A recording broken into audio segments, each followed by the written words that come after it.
Charlsie and welcome back to my kitchen, and I am here to offer you a solution. If you are carnivore or keto, this little meal is excellent. You can have it for brunch, you can have it for lunch, you can have it for dinner like I'm doing tonight. So join me over at the stovetop and I'll show you how to put it together. All right, you want to heat up your nonstick pan. You can use a cast iron as well, but I find nonstick is a little bit better for this meal. And I'm just going to put a little bit of beef tallow in there just to coat the bottom.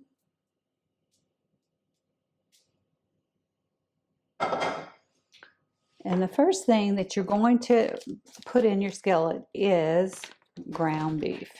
So this is 80-20, so I want that fat. And this is 8 ounces uncooked. So half a pound. I'm going to salt it up really good and then break it up. I'm also going to use some Burger Magic on it because I just like the seasoning and it doesn't have any negative effects on me. And so let's break this up. And this doesn't take long at all to cook. So if you've been busy all day like I have and you're just hungry and you want something to eat in less than 10 minutes that's going to satisfy you, this is it.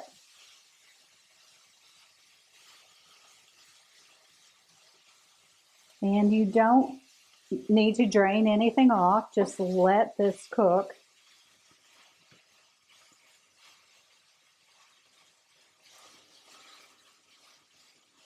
And because it's all spread out, I'm going to salt it again. Remember, salt is your friend for flavoring and also for your health.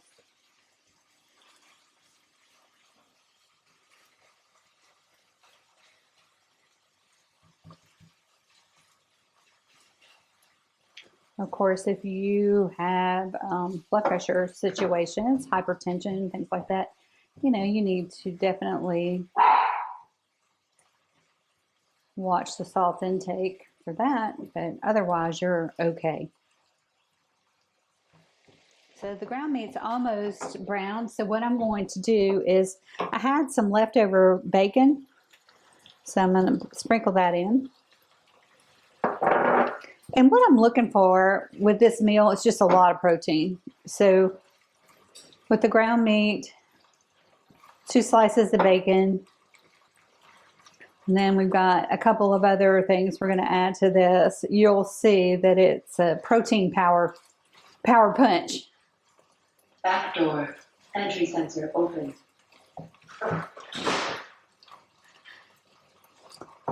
And that's the barking Shih Tzu is going outside with his daddy.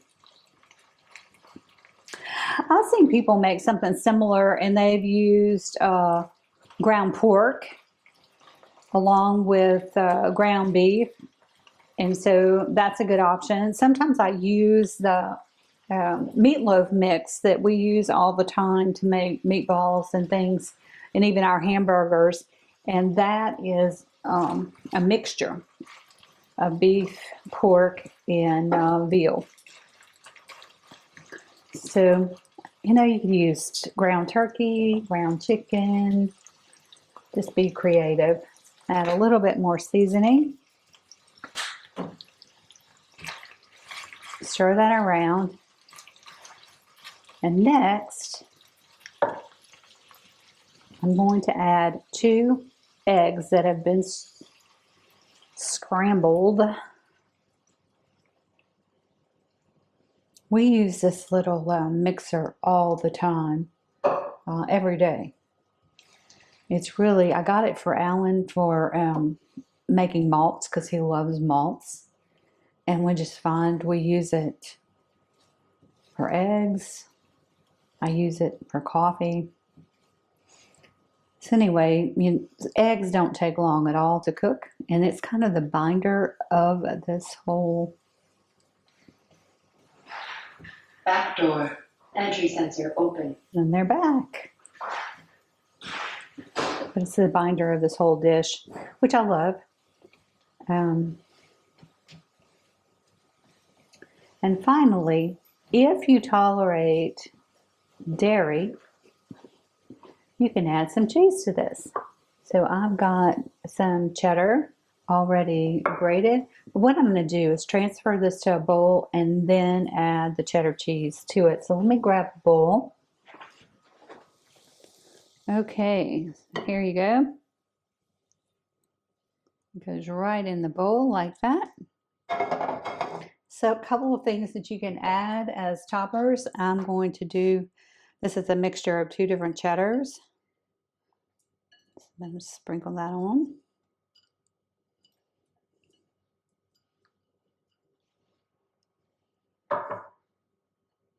And it'll melt down. I'm just going to use my fork to stir it up. But that is your 1 skillet meal that's very satisfying. Odds are I will not be able to eat all of this because that's a lot of food, but hey, it is it's definitely dog friendly if you want to give it to your dogs after, if you have any leftovers, or you can just store it and heat it up. So there you go. Thanks for watching. If you like this kind of quick video, give me a thumbs up and I will come up with more creations for you.